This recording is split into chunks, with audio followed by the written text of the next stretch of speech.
Hey guys, നമ്മുടെ ശങ്കറിന്റെ the ബ്രഹ്മാണ്ടപട്ടം Indian 2 ഓടവും മുടിയാതെ ഒളിയവും മുടിയാതെ പടത്തിനെ കുറിച്ച് പറയാനാണെങ്കിൽ എന്തോന്ന് പടം എടുത്തു വെച്ചിരിക്കുന്നത്. ശങ്കറാണോ ഈ പടം എടുത്തിരിക്കുന്നതെന്നാണ് എൻ്റെ ഡൗട്ട്. ഞാൻ കണ്ടിരിക്കുന്ന ശങ്കർ ഇങ്ങനെയല്ല പടം എടുക്കുക. ബ്രഹ്മാണ്ട പടം എന്നൊക്കെ വിചാരിച്ചപ്പോൾ ഞാൻ ഇത്രയും പ്രതീക്ഷിച്ചില്ല കേട്ടോ. സത്യം പറയാലോ, ഞാൻ പ്രതീക്ഷിച്ചത് കുറച്ചും കൂടി മേലെ ആയിരുന്നു. പക്ഷെ ഇത് ഭയങ്കര താഴെ പോയി. അതിൻ്റെ കാരണവും എന്താന്ന് നിങ്ങൾക്ക് മനസ്സിലായിട്ടുണ്ടാവുമല്ലോ അല്ലേ? നിങ്ങൾ സിനിമ കണ്ടിട്ടില്ലെങ്കിലും ട്രെയിലർ കണ്ടപ്പോൾ ചെറുതായിട്ട് നിങ്ങൾക്കൊരു തോന്നിയോ? അത് തന്നെയാണ് ഇവിടെയും സംഭവിച്ചിരിക്കുന്നത്. 3 മണിക്കൂർ നമ്മൾ ഈ സിനിമ കണ്ട് സഹിച്ച്, ദൈവമേ. ഇതിലൊരു ഹാഷ്ടാഗ് ഇടും. ആദ്യം കം ബാക്ക് ഇന്ത്യ എന്നും പറഞ്ഞ് ഇന്ത്യൻ താത്ത വരും. അത് കഴിഞ്ഞ് ഗോ ബാക്ക് ഇന്ത്യ എന്ന് പറഞ്ഞിട്ട് ഇന്ത്യൻ താത്ത പോണില്ല. അത് തന്നെയാണ് ഇവിടെ സംഭവിച്ചിരിക്കുന്നത്. 3 മണിക്കൂർ കഴിഞ്ഞിട്ട് ഇന്ത്യൻ താത്ത പോണില്ല. വൈ? ആ ഒരു പരിപാടി, എൻ്റെ ദൈവമേ. സിനിമ ഭയങ്കര ബോറായിരുന്നു എന്ന് പറയാൻ പറ്റില്ല. സിനിമയ്ക്ക് ലോജിക്കും ഇല്ല. എന്തിനിങ്ങനെ ഒരു സിനിമ എന്ന് ആലോചിച്ചു കൊണ്ടിരുന്നിട്ടാണ് എൻ്റെ സമയം പോയത്. ഇതിൽ നമ്മുടെ ഉലകനായകൻ കമൽ ഹാസൻ ആണോ അഭിനയിച്ചതെന്ന് എനിക്കൊരു ഡൗട്ട് ഉണ്ട്. എന്താണെന്ന് വെച്ചാൽ പുള്ളി മേക്കപ്പിൽ അങ്ങ് ബ്ലെൻഡായി പോയിട്ട് സംസാരിക്കാൻ പോട്ടെ, അത് കിട്ടണില്ല. പിന്നെ എക്സ്പ്രഷൻ വരണ്ടേ, എക്സ്പ്രഷൻ വരുന്നില്ല. കാരണം അത്രയും മാവാണ് ഒട്ടിച്ചിരിക്കുന്നത്. അത് മാവാണോ, അത് പ്രോസ്തറ്റിക് മേക്കപ്പ് ആണോ, ഒരു തരത്തിൽ നമുക്ക് ഒരു ഐഡിയ ഇല്ല. ഇത്രയും വലിയ ലെവലിലൊക്കെ ഒരു സിനിമ ശങ്കർ എടുക്കുകയാണെന്നുണ്ടെങ്കിൽ അറ്റ്ലീസ്റ്റ് മേക്കപ്പിലെങ്കിലും അത് കാണിക്കായിരുന്നു. 10 സീനിൽ 10 മേക്കപ്പ് ഇടുന്നത് അത് ഭയങ്കര ശോകമായിരുന്നു മേക്കപ്പ്. ഇന്ത്യൻ 1 അന്ന് കാലത്ത് ഇത്രയും നല്ല മേക്കപ്പ് ഇടാൻ പറ്റുമല്ലോ എന്ന് വിചാരിച്ചിരുന്ന ടൈമിൽ ഈ ഒരു 2024 എത്ര ലെവലിലാണ് ഈ പ്രോസ്തറ്റിക് മേക്കപ്പ് ഒക്കെ പോയിരിക്കുന്നത്. അതും പോട്ടെ, അതും കുളമായി. എന്നാൽ ഇതിൻ്റെ സ്റ്റോറി എങ്കിലും അറ്റ്ലീസ്റ്റ് അതെങ്കിലും, സ്റ്റോറി ഒരു തരത്തിലും നമുക്ക് യോജിക്കാൻ പറ്റില്ല. ഇതിൻ്റെ സ്റ്റോറി 4 പേരും കൂടി ഒരു യൂട്യൂബ് ചാനൽ തുടങ്ങുന്നു, അത് ഭയങ്കര സക്സസ് ആവണം. അത് കഴിഞ്ഞ് ഇവർ തന്നെ ഓരോരോ സോഷ്യൽ പ്രശ്നങ്ങൾ പോയി ഏറ്റെടുത്ത് അവർ വീഡിയോ ഉണ്ടാക്കുന്നു, അതിന് ഹാഷ്ടാഗ് ഉണ്ടാക്കുന്നു, അങ്ങനെ പ്രശ്നം സോൾവ് ആവുന്നു. ഓഫ് കോഴ്സ് ഇങ്ങനെയൊന്നും ശരിക്കും ഉണ്ടായിരുന്നെങ്കിൽ നമ്മൾ നന്നായി പോയേനെ എന്ന് തോന്നിപ്പോണു. ആൻഡ് സിദ്ധാർത്ഥാണ് ഈ യൂട്യൂബർ. ആൻഡ് സിദ്ധാർത്ഥിനെ ചുറ്റിപ്പറ്റി ഒരു 3 പേര്, ബാർക്കിംഗ് ഡോഗ്സ് എന്ന് പറഞ്ഞൊരു യൂട്യൂബ് ചാനൽ. ആൻഡ് ഇവര് 4 പേര് വിചാരിച്ചു കഴിഞ്ഞാൽ ഒരു ഹാഷ്ടാഗ് ലോകം മൊത്തം ട്രെൻഡിങ് ആക്കാൻ പറ്റും. അത് ഞാൻ ആദ്യമായിട്ട് കാണാൻ. ഏതൊരു യൂട്യൂബറാണോ, ഏത് ഇൻഫ്ലുവൻസറാണോ ഇത്രയും നന്നായിട്ട് ഒരു ഹാഷ്ടാഗ് ലെവലാക്കാൻ പറ്റുന്നത് എനിക്ക് മനസ്സിലാവുന്നില്ല. ശരി പോട്ടെ.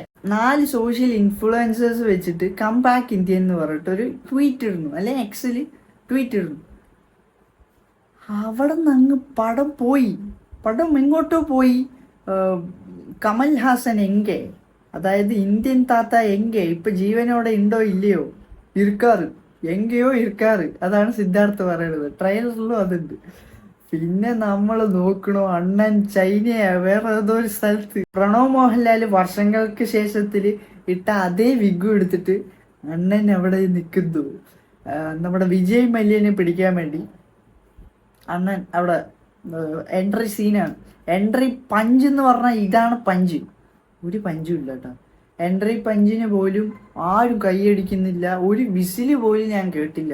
ഫസ്റ്റ് ഓഫ് ഓൾ ഈ സിനിമ ശങ്കർ ഭയങ്കര ബ്രഹ്മാണ്ഡ സിനിമയാക്കാൻ കാരണം ഇതൊരു പാൻ ഇന്ത്യൻ ലെവലിൽ പാൻ ഇന്ത്യൻ ആയിട്ട് ഷൂട്ട് ചെയ്തു. പഞ്ചാബ് ഉണ്ട്, കൊൽക്കത്ത ഉണ്ട്, ഗുജറാത്ത് ഉണ്ട്, അങ്ങനെ എല്ലാ സ്ഥലങ്ങളും നല്ല ഉഷാറായിട്ട് പോയി ഹെലി ക്യാമ്പിൽ നല്ല രീതിയിൽ ഷൂട്ട് ചെയ്തിട്ടുണ്ട്.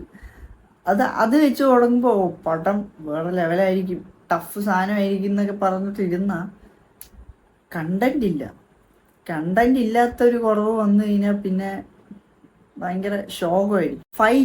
ഇതിലെ ഫൈറ്റ് സീൻസ് പറയാനാണെങ്കിൽ കുറച്ച് ഫൈറ്റ് സീൻസേ ഉള്ളൂ. അതിലാകെ ഒരു ഫൈറ്റ് സീൻസ് ആണ് ശരിക്കും ഉള്ളത്. ബാക്കിയൊക്കെ ഇന്ത്യൻ താത്ത വന്ന് ഓരോരുത്തരിനെ കണ്ട് ഓരോ രീതിയിൽ കൊല്ലണാണ്. പക്ഷെ ഓരോ രീതിയിൽ കൊല്ലണാണെങ്കിലും ഇവരെ കൊല്ലണ ഭയങ്കര ടൈം എടുക്കുന്നുണ്ട്. ഒരാള് ഞാൻ ഫസ്റ്റ് പറഞ്ഞ പോലെ വിജയ് മല്യനെ പോയി കൊല്ലാൻ പോലെ കറക്റ്റ് വിജയ് മല്യന്റെ അതേ ക്യാരക്ടർ അയാളെ ഒരു മർമ്മമാക്കും. മൂപ്പര് മറ്റേ ഇങ്ങനെ അടിക്കൂല്ലോ, മർമാണി വിദ്യ, അതടിച്ചിട്ട് മൂപ്പരിനെ ആണിനെ പെണ്ണാക്കണ ഒരു പരിപാടി. ഒരു ട്രാൻസ്ജെൻഡർ ഫീലൊക്കെ വന്നിട്ട് അവരങ്ങനെ സംസാരിക്കുന്ന പോലെ അങ്ങനെ ആക്കിയിട്ട് കൊല്ലുന്നു. അടുത്തത് കൊല്ലാൻ പോണത് ഒരാളിനെ നമ്മുടെ ഗോൾഡ് ബിസിനസ് ഉള്ള ഒരാൾ, എവിടെ നോക്കിയാലും ഗോൾഡ്, ഒരു ഗോൾഡൻ ടെമ്പിൾ തന്നെ അങ്ങേര് ഒരു വീട്ടിൽ പണിത് വെച്ചിട്ട്, അങ്ങേരെ ഈ ഗോൾഡൻ ടെമ്പിളിന്റെ ഉള്ളിലേക്ക് കയറണമെങ്കിൽ അങ്ങേരുടെ ഫിംഗർ പ്രിന്റ് വേണം. ആ ഫിംഗർ പ്രിന്റ് ഒക്കെ വെച്ചിട്ട് പോകുമ്പോൾ ഇന്ത്യൻ താത്ത ഒരു കോയിൻ ഇടും. അപ്പോൾ ആ വാതിൽ അടയില്ല, നേരെ ഉള്ളിൽ കയറും. നോക്കുമ്പോൾ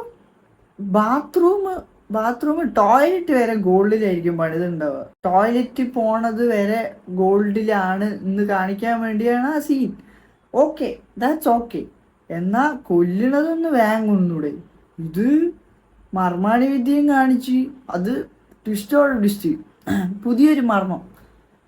അയാൾ അങ്ങനെ കുത്തിക്കഴിഞ്ഞ് കഴിഞ്ഞാൽ അയാൾ കുതിരയായിട്ട് ഓടും. കുതിരയായിട്ട് ഓടുക എന്ന് പറഞ്ഞാൽ ഓടി ഓടി ഓടി ഓടി തീരണില്ല. നമ്മുടെ മാരത്തോൺ ഓടുന്ന പോലെ അങ്ങ് ഓടുകയാണ് പുള്ളി. ആ ആളുടെ മോളുടെ കല്യാണം നടക്കുകയാണ്. ആ ദിവസത്തിലാണ് ഇങ്ങനെ മർമാണി വിദ്യ കാണിച്ച് ഓടുന്നത്. ഓടി ഓടി ഓടി ഓടി ഓടി ഇത് തീരണമില്ല. അവസാനം പുള്ളിയുടെ വായിന്ന് ചോരയൊക്കെ വന്ന് അയ്യോ പുള്ളി ചാവണേന്ന് നമ്മളെ വേറെ പ്രാർത്ഥിച്ചിരിക്കുക. ചാവണില്ല. അവസാനം ബ്രിഡ്ജിന്റെ മേലെ നിന്ന് താഴെ ചാടും. എല്ലാരും പാടെ എത്തി നോക്കും. പപ്പ എന്ന് പറഞ്ഞിട്ട് മോള് കരയുണ്ടാവും. അപ്പോഴും ഇന്ത്യൻ താത്ത മറ്റേ മോദിജി പോലെ ഒരു വേഷം കെട്ടിയിട്ട് അണ്ണൻ വരും. ഒരു സൗണ്ട് ഉണ്ടാക്കുമ്പോൾ അപ്പോഴും ഈ കുതിരന്റെ കാലനങ്ങണ പോലെ ഇങ്ങേരുടെ കാല് അനങ്ങിക്കൊണ്ടിരിക്കും. അപ്പോഴും നമ്മൾ ആലോചിക്കും ഇങ്ങേര് ചത്തില്ലേ? ഒരു 4-5 പ്രാവശ്യം അങ്ങനെ ടക്ക് ടക്ക് അടിച്ചിട്ടാണ് അവസാനം ചാവണത്. അതേപോലെ കുറേ സീൻസ് വെറുപ്പിക്കൽ സീൻസ് ആയിട്ടുണ്ട്. പിന്നെ ഇതിന്റെ അവസാനം ട്രെയിലർ ഇന്ത്യൻ 3 എന്ന് പറഞ്ഞിട്ട് ട്രെയിലർ ഇടുന്നുണ്ട്. ഇത് 2025 ഇറങ്ങാൻ പോണു. ഇനി അതും നമ്മൾ കാണണമായിരിക്കും. ഒന്നും പറയാനില്ല ഗൈസ്. അപ്പോൾ അത്രയൊക്കെ ഉള്ളൂ. ബൈ.